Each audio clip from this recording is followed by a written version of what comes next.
watching Market Trap, a weekly update on equity markets with Mr. Pankaj Pandey, Head Research at ICICI Direct. And in the next 20 minutes, we're going to talk about the trend in the market and the outlook for in the coming week. Welcome, Pankaj, and thank you so much for taking our time. Hi, good afternoon, Geeta. As expected, Pankaj, profit booking was seen during the week post the sharp run-up that we saw from the March lows for the markets. Bank Nifty hits a fresh life high, buoyed by a robust set of numbers posted by the PSU banking counters and the private banks too. Smaller mid-cap spaces, we are seeing some bit of a good traction coming out, but that it's stock-specific again. FII buying continues. So now, where do you expect the markets say in next 1 or 2 months, Pankaj? And we have, for the next week, we have expiry too. So, Geetu, what had happened is that the global markets were underperforming till last week, and we were sort of outperforming. Now, what has happened is that this week we have seen global markets doing relatively better. So, you have Nasdaq, which is up about closer to 4%, Nikkei is up about 5%. So there is a bit of a bounce back in the global market, and in our markets, we have seen some profit taking at higher levels. So, for example, Bank Nifty has been sort of rallying or has rallied about 15% in the last 6 or 8 odd weeks, and we are seeing bouts of profit taking happening. So our sense is that near term, 18,500 would be a sort of a key hurdle for the markets, and given the expiry and plus result season going on, so you'll continue to see stock specific moves. But despite this overall volatility, the FI inflows have been quite positive. See, one perspective which we were carrying was that some of these FI inflows were largely because of the MSCI rebalancing, but the FI inflows still continues beyond that, which gives us confidence that over the next 2-3 months, we are headed for a new high. So it is an interim period of consolidation which is going on. Typically, segment-wise, small caps look a lot more better because this is one index which is still 16% lower than previous highs. Otherwise, most of the indices are headed or are closer to peaks. But overall, we would continue to see more of a stock-specific moves with the Nifty getting resisted at 18,500 levels. Pankaj, US date ceiling का जो नाटक है वो हमेशा ही शुरू होता है, उसके बाद अनसर्टेनिटी मार्केट्स में देखने को मिलती है, लेकिन finally it has to resolve. I mean they can't do without it, और ये होना ही है. मार्केट्स जैसे कि हमने देखा, ग्लोबल मार्केट्स रिकवरी फेज पे हैं, और ये खबरें भी है कि ये जल्द ही ये डेट सीलिंग पे समझौता हो जाएगा. उसके बाद आपको क्या लगता है, अगर वहां के मार्केट्स में तेज उछाल आता है तो हमारे मार्केट्स कैसे परफॉर्म करेंगे? सर, इसमें 2-3 चीजें हैं यूएस डेट सीलिंग को लेके. अगर आप देखिए तो ये कोई नई समस्या नहीं है, ये आती रहती है रेगुलर इंटरवल्स पे. कभी बहुत ज्यादा मार्केट में वोलेटिलिटी इसकी वजह से आई नहीं है. एंड इनफैक्ट अगर आप रिसेंट में प्राइस परफॉर्मेंस देखें तो नैस्डैक 1 ईयर हाई पे है, S&P 500 करीब 7 मंथ के हाई पे है, यूएस का जो विक्स है 1 ईयर लो पे है. तो वहां पे मार्केट्स को कोई बहुत खास चिंता नहीं है इस चीज को लेके. बट एक हिस्टोरिकल कॉन्टेक्स्ट में देना चाहूंगा कि 2011 में ही ऐसे ही कुछ चल रहा था, जहां पे ये नेगोशिएशन थोड़े फेल हो गए थे, एंड यूएस की फिर इवेंचुअली क्रेडिट रेटिंग थोड़ी डाउनग्रेड हो गई थी, एंड उसकी वजह से मार्केट में करीब 10% करेक्शन आया था. हालांकि ये डराने वाली बात नहीं है, ये वन ऑफ इवेंट था. पर हमें लगता है कि ओवरऑल ये ज्यादातर एक sort of more of a noise है rather than anything else. And उसका जो इम्प्लीकेशन होगा वो ये होगा कि फॉर एग्जांपल अगर आप देखिए तो आईटी स्टॉक्स में थोड़ा बाउंस बैक आया, यूएस मार्केट थोड़े बेटर हुए हैं, तो कहीं ना कहीं जो एक एंग्जाइटी थी यूएस मार्केट में वो कहीं ना कहीं थोड़ा कम हो रही है, एंड हमें लगता है कि उसका बेनिफिट इंडियन मार्केट्स में भी मिलेगा. तो specially I think technology sector के लिए मुझे लगता है ये थोड़ा एक स्लाइटली पॉजिटिव रब ऑफ आ सकता है. एंड चूंकि एफआई अगर आप इन्फ्लो के हिसाब से देखें तो इमर्जिंग मार्केट में आई थिंक हमारा ही मार्केट है जहाँ पे इन्फ्लोज आ रहे हैं. तो जैसे मैंने बताया कि Indian markets overall directionally positive लग रहा है. नियर टर्म कंसोलिडेशन को अगर आप छोड़ दीजिए तो आई थिंक ओवरऑल कंसर्न्स इस चीज को लेके बहुत ज्यादा नहीं है, और we are again headed towards making a new high.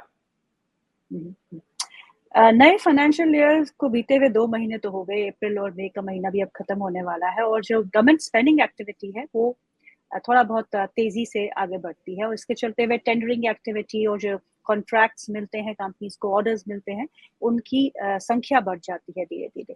ऐसे में कौन से ऐसे सेक्टर्स है जिसपे आपकी नजर है because of this increasing tendering activity and order giving activity? So couple of things Gitu here. So one is when you look at budget, budget had proposed capex allocation of about 10 lakh crore. Typically March month में आपको सबसे ज़्यादा ordering दिखती है और इस बार के March month में हमने जो टेंडरिंग देखी थी करीब 1.1 लाख करोड़ की थी. एंड टिपिकली अप्रैल के मंथ में ये थोड़ा स्लो डाउन हो जाता है एंड इनिशियली फर्स्ट हाफ में ये नंबर स्लो ही रहते हैं. बट अभी तक का जो नंबर अप्रैल का है वो काफी स्ट्रांग है, 1.07 लाख करोड़ है. तो काफी हमें लगता है कि आगे की भी, क्योंकि FY20 अगले साल आपका 2024 इलेक्शन ईयर है, तो हमें लगता है कि ये 6-8 जी. महीने में आपकी जो ऑर्डरिंग टेंडरिंग है वो काफी बेटर रहेगी. एंड जिसका साइन हमें अप्रैल मंथ में मिला है जो कि टिपिकली लल पीरियड होता है. एंड FY23 में टेंडरिंग ऑलरेडी अच्छी थी, बट हमें लगता है कि FY24 में टेंडरिंग और भी बेटर होगी. एंड उसका फायदा आपको most of your infra oriented companies को मिलता है. चाहे वो L&T है तो L&T सबसे बड़ा इंफ्रास्ट्रक्चर प्लेयर हो जाता है. देन उसके अलावा आपके KEC international plus entire capital goods का जो सेक्टर है वो उसको फायदा मिलना चाहिए. तो आई थिंक ये जो इनिशियल ट्रेंड है ऑर्डरिंग टेंडरिंग है काफी पॉजिटिव है. पंकज, ये देखा गया है कि बजट से इलेक्शन से पहले, जनरल इलेक्शन से एक साल के भीतर मार्केट्स ने हमेशा पॉजिटिवली ही परफॉर्म किया. From last 3 elections, general elections पे देखें तो markets have gain between 10 to 12%. और उसके 6 महीने बाद इलेक्शंस के रिजल्ट्स के 6 महीने के अगर टेन्योर में देखें तो वहां पे भी maximum time there is a gain in the markets. So आपको लगता है कि यही जो ट्रेंड है रिपीट हो सकता है इस साल? सो बिल्कुल, पिछले अगर आप 15 से 18 महीने में देखेंगे तो निफ्टी ने कुछ किया नहीं है, तो निफ्टी के लेवल्स वही पे हैं. तो एक तरीके से ये time correction already pan out हो चुका है. लास्ट 3 साल में जो अर्निंग ग्रोथ थी करीब 22% की थी, कैगर की थी, और अगले 2 साल में जो एक्सपेक्टेशन है करीब 15% की है. अब तक के जो नतीजे हैं उससे ऐसा लगता नहीं कि आपको अर्निंग में थोड़ा कुछ डाउनग्रेड आने वाला है. तो क्योंकि बैंकिंग एंड फाइनेंशियल सर्विसेज की जो अर्निंग है काफी स्ट्रांग है. टिपिकली ये 30% निफ्टी में कंट्रीब्यूट करता था, अभी इसका कंट्रीब्यूशन करीब 40% है.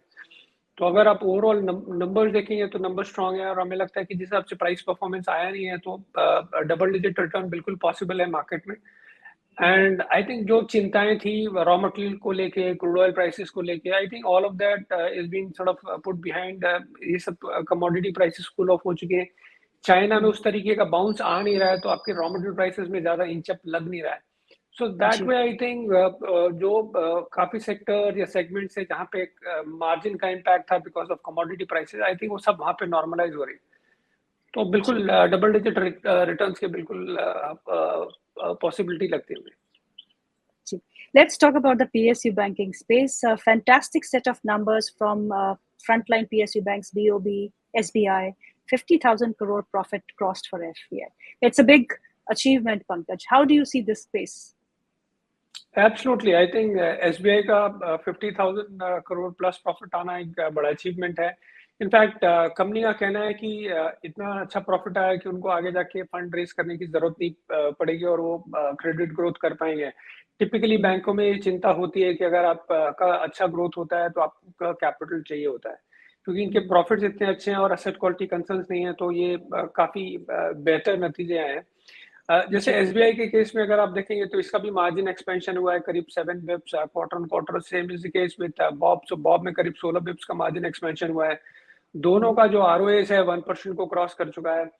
जो इनके ग्रॉस या एसेट NPA या एसेट क्वालिटी है वो 7 या 8 साल के लो पे है, तो उधर पे कोई खास समस्या नहीं है. दोनों ने गाइडेंस, जैसे कि SBI का गाइडेंस है करीब 12 से 13% क्रेडिट ग्रोथ, बॉब का करीब 12 से 14% का गाइडेंस है. ROA करीब 1 रहेगा.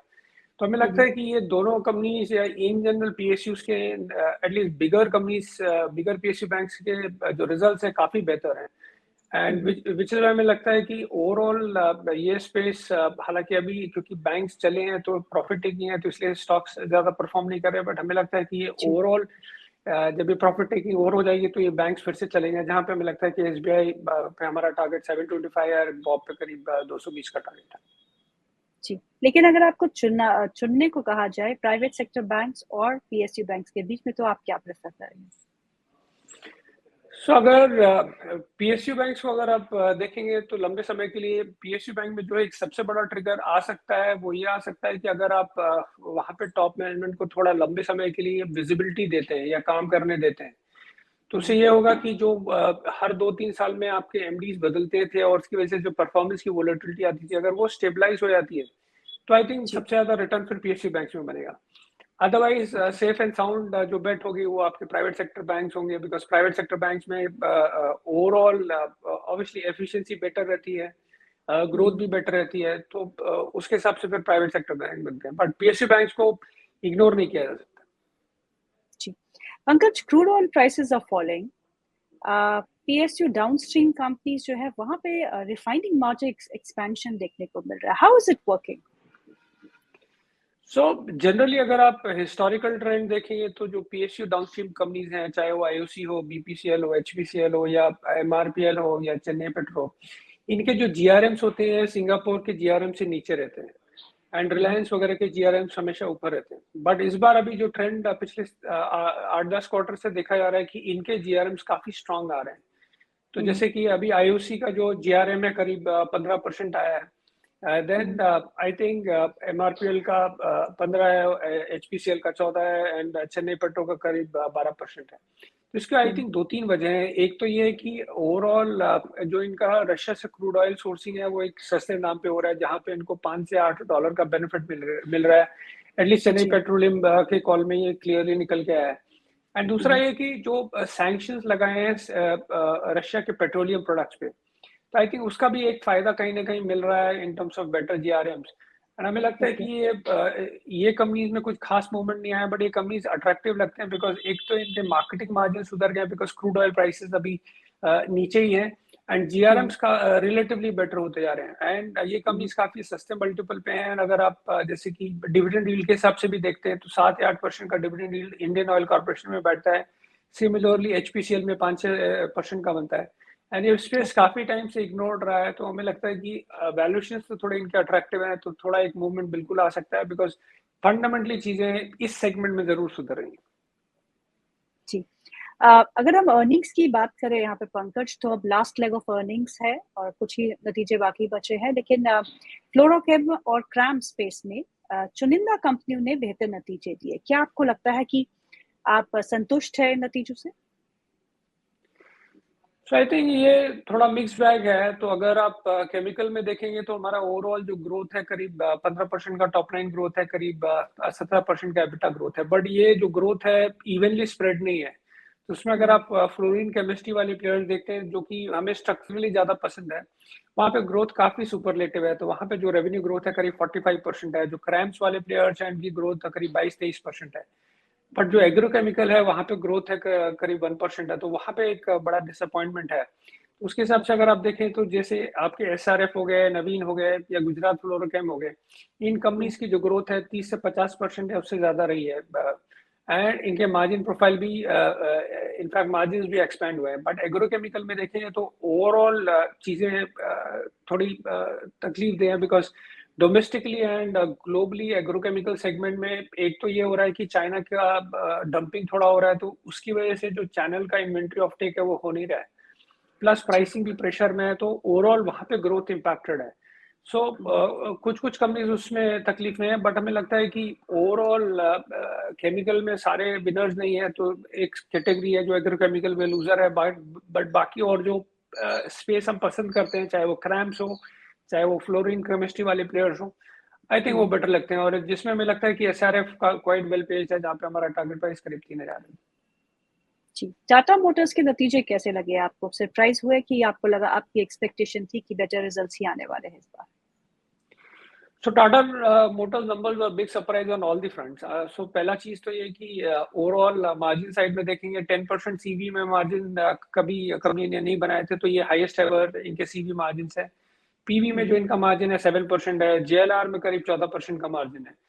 एंड पहली बार ऐसा हुआ है कि कंपनी ने 4 साल के बाद में प्रॉफिट बनाया है करीब 2400 करोड़ का, एंड 7 साल जी के बाद में कंपनी ने डिविडेंड दिया है। एंड दूसरा ये कि इवन आउटलुक भी काफी पॉजिटिव है। तो पहला चीज तो ये कि जो जेएलआर में इनका 3 बिलियन पाउंड का डेट था, वो एक्सपेक्ट कर रहे हैं कि करीब 1 बिलियन पाउंड हो जाएगा आगे जाके, बिकॉज $2 बिलियन का वो फ्री कैश फ्लो एक्सपेक्ट कर रहे हैं। एंड ओवरऑल 4 लाख यूनिट का एक्सपेक्टेशन है। तो ग्रोथ काफी अच्छी है। सम टोटल में ओवरऑल ग्रोथ जो टाटा मोटर्स में हम टॉप लाइन एक्सपेक्ट करें करीब 20% का, जिसमें 10% वॉल्यूम ग्रोथ रहेगी। तो आई थिंक टाटा मोटर्स के नंबर में कोई कंप्लेन करने जैसा नहीं था, one of the best set of numbers I think, which is why the stock has been doing very well. And यहाँ पे हमारा टारगेट प्राइस हमने बढ़ा के करीब 650 रुपए कर दिया। आई थिंक ये कंपनी ऑटो में काफी अच्छी कर रही है, तो और आउटलुक भी काफी अच्छा है फॉर नेक्स्ट 2 years। ITC के numbers आपको कैसे लगे? ITC, I mean, we all know about the memes that used to flow for ITC, but last 2 years, ITC has been outperforming the markets. Hotel business, the FMCG businesses has seen a growth of 100%, Pankaj. So, what is expected of this company from here?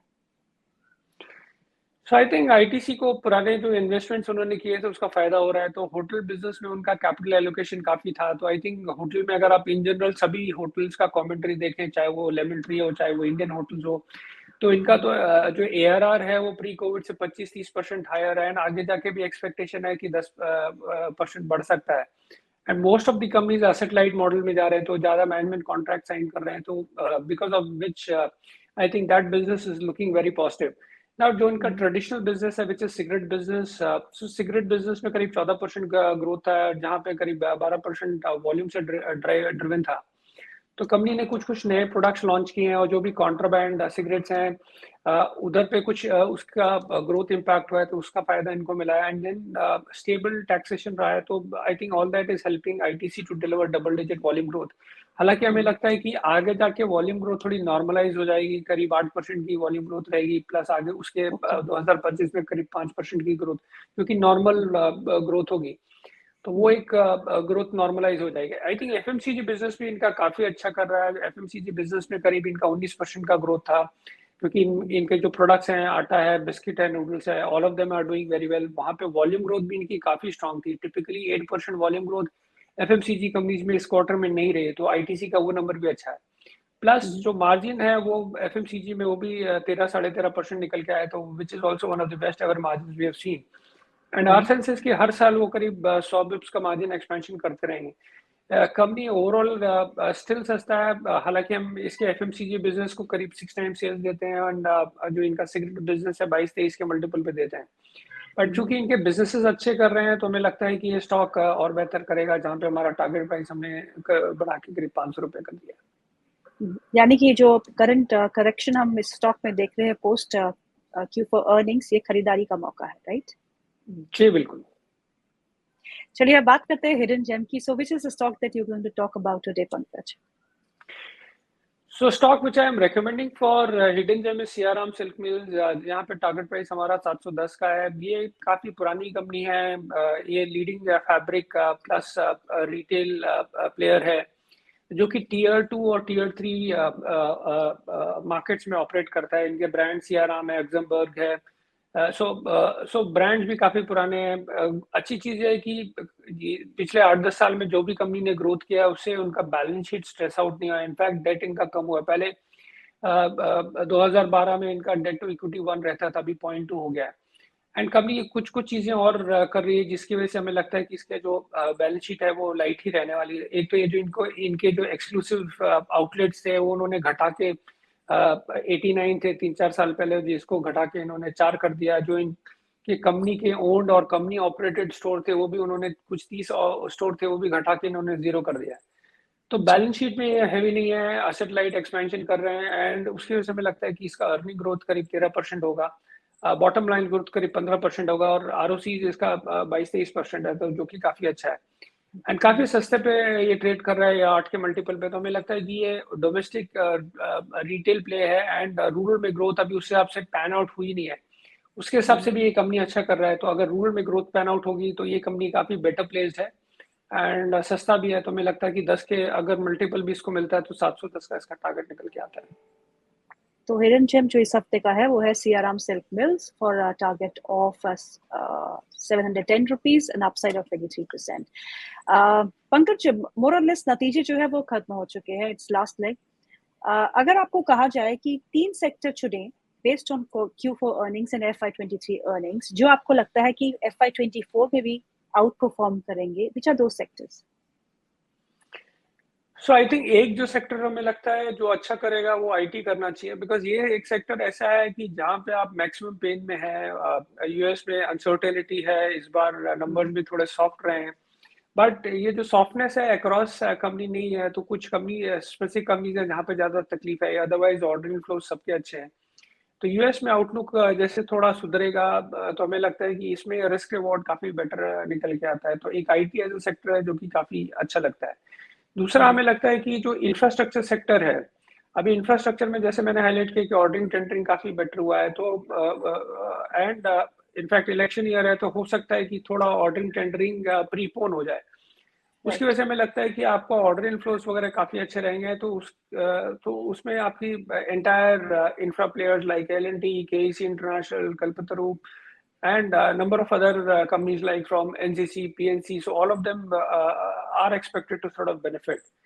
Then तीसरा जो sector हमें लगता है कि overall which should do well is auto ancillary and auto in general, because auto में overall margin recovery थोड़ी हुई है, और हमें लगता है कि आगे जाके मार्जिन रिकवरी और थोड़ी पैन आउट होगी।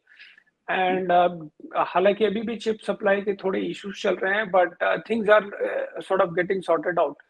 सो उसमें टू व्हीलर को कैटेगरी को छोड़ दे तो फोर व्हीलर एंड सीवी हमें लगता है कि ओवरऑल वो पूरा वैल्यू चेन अच्छा करना चाहिए, क्योंकि केपेक्स का फायदा इस सेक्टर को भी मिलता है। एक और सेक्टर अगर मैं ऐड करना चाहूँ तो सीमेंट होगा, बिकॉज सीमेंट में जो इनके रॉ मटेरियल प्राइसेस हैं, जैसे कि कोकिंग कोल के प्राइसेस हैं, वो करेक्ट होना चालू हो गए हैं, जिसका फायदा आपको Q1 में कम बट Q2 से ज्यादा मिलेगा। तो जो इनके एबिटा पर टन जो डिक्लाइन हो गए थे, आई थिंक वो कहीं ना कहीं नॉर्मलाइज होना चालू हो जाएंगे।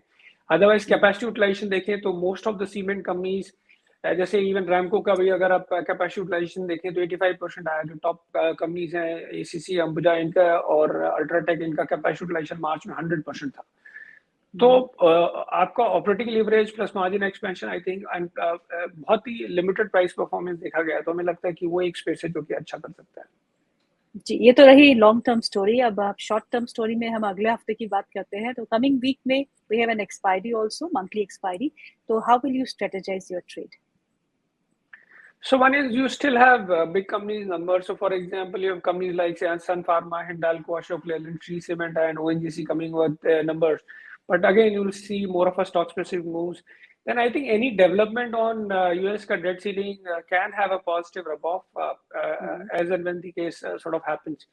And I think कुछ और जो है इकोनॉमिक डेटा आएंगे, तो यूएस में PMI डेटा आएगा प्लस प्रिलिमिनरी उनका GDP नंबर आएगा, तो आई थिंक मार्केट उसको रिएक्ट करेगा। But in general Nifty I think 18,500 के आसपास में स्ट्रगल करेगा। We don't see much of a bigger move, so again it will consolidate around these levels, and again you will see more of a stock specific moves panning out, because अभी भी थोड़े थोड़े नतीजे बाकी हैं। जी पंकज, बहुत बहुत शुक्रिया आज प्रोग्राम में शामिल होने के लिए। Thank you so much for being with us. Thank you so much.